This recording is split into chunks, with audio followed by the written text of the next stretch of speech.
Hi. Now bear with me on this short. I'm going to tell you the difference between angels, VCs, and private equity, okay? And this one's a little tough to track with, so just bear with me. So let's talk about angel groups first. Now it took me a long time to grow these figures up here, so pay attention. So angel groups are typically wealthy individuals, otherwise known as accredited investors, and there's groups of them all over the country.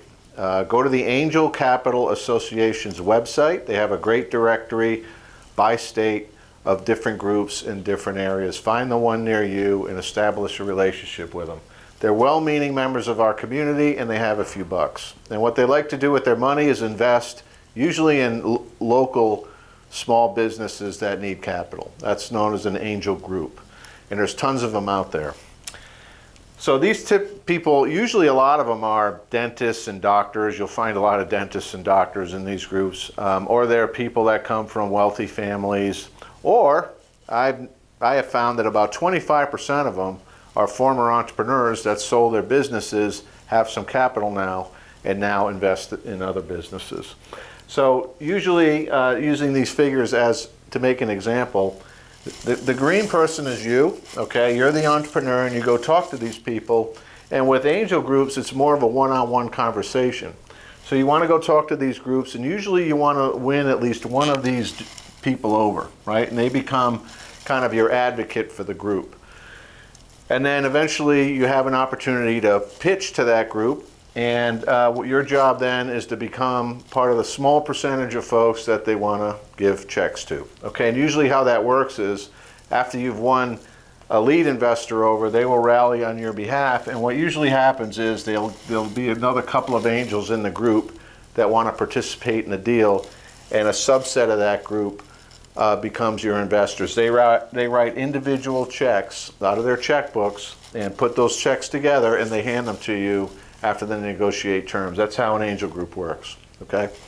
Now let's contrast that with how venture capital and private equity work. Generally speaking, the model is exactly the same. The difference between VCs and private equity is the amount of money they have to invest and how much their check sizes are. Venture capital is usually between angel and private equity. Private equity is in the stratosphere in terms of investments that they make. But anyway, I just bring up private equity because their model is somewhat similar. And here's how their model works. Wealthy individuals are part of this as well. If people don't want to participate in angel groups and get actively involved in due diligence and working with entrepreneurs, but they're wealthy and they want to invest in private businesses, quite often an alternative is for them to invest in a fund. So venture capital firms and private equity firms pool money.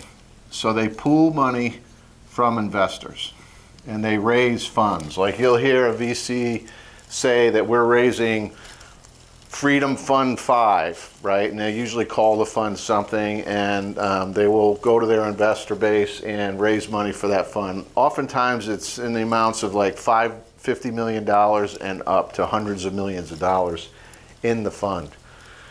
But let's just use $50 million as an example of how much money they raise for this fund. Okay, they also get their money from organizations. So corporations invest in alternative investments like this and put some money into the fund. But very commonly, endowment funds from universities and retirement funds for people that manage retirement funds of municipal employees, state employees, that kind of thing, use venture capital and private equity firms as one of their investment strategies. So that's where they get their money, from a variety of those sources, and they create a pool of money. And that pool of money, now you see another group of people down here. You don't see that group with angels.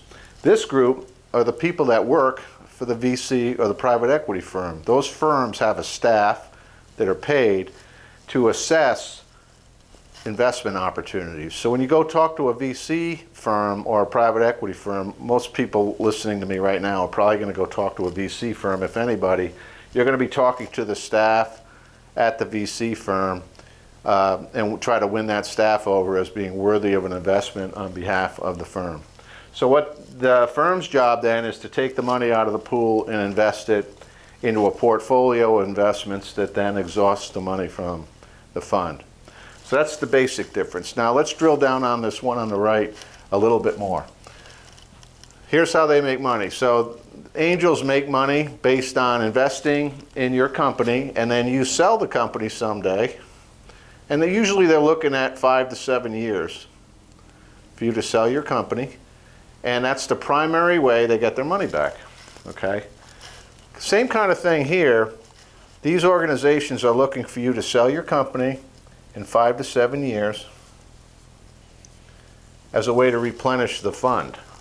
So what they sell these investors up here is these funds usually have a lifespan of about 10 years. So the job of this team right here is to get rid of this money as quickly as possible so you can start the clock, so that a percentage of these companies they invest in sell within 10 years and the fund is replenished. Okay? And usually the way these people make money is two pieces. They do what's called a carry. It's typically 2 to 2.5% of the value of the fund is kept by the firm to pay for expenses like salaries of these people. But where they really make their money is they usually take around 20% of any profit gleaned from the investments that they make. Okay? Quick little fun fact is they don't lose money if they lose money on an investment typically, but they make 20% of any of the companies they make money on. So that's the venture capital private equity model versus the angel model. Why is this important? Well, you have to know who you're talking to when you go to these firms, and a couple of other things. Usually the most you'll get out of an angel group is $1 million with some of the bigger ones. Usually the investments are anywhere from below $50,000 to several $100,000. That's usually the range of investment you can look for with an angel group. With venture capital, they usually don't even want to talk to you unless you need at least $10 million. And here's why. It takes this group as much effort to check you out through due diligence for a $10 million investment as it does for a $100 investment in your company. So if you have a $50 million fund, that means that they're going to invest in 5 companies, $10 million each, and that's going to be their portfolio for this fund. Usually it's bigger than $50 million. Say $100 million is about 10 investments in the portfolio. And it takes a lot of effort to decide to make an investment, so that's why they only invest in so many, and that's why the hurdle you have to reach is so high. It's usually around 10 million before they'll even begin to talk to you. Here's the problem, and there's other shorts to address this. That's a huge gap between angels, where you might tap out at $1 million at the most in most cases, and 10 million, which is the floor or the minimum hurdle for venture capital. The good news is there's lots of great ways to raise money under $10 million, but this short is about specifically angel groups and venture capital and private equity and how they work. Hopefully you got something out of this. See you next time.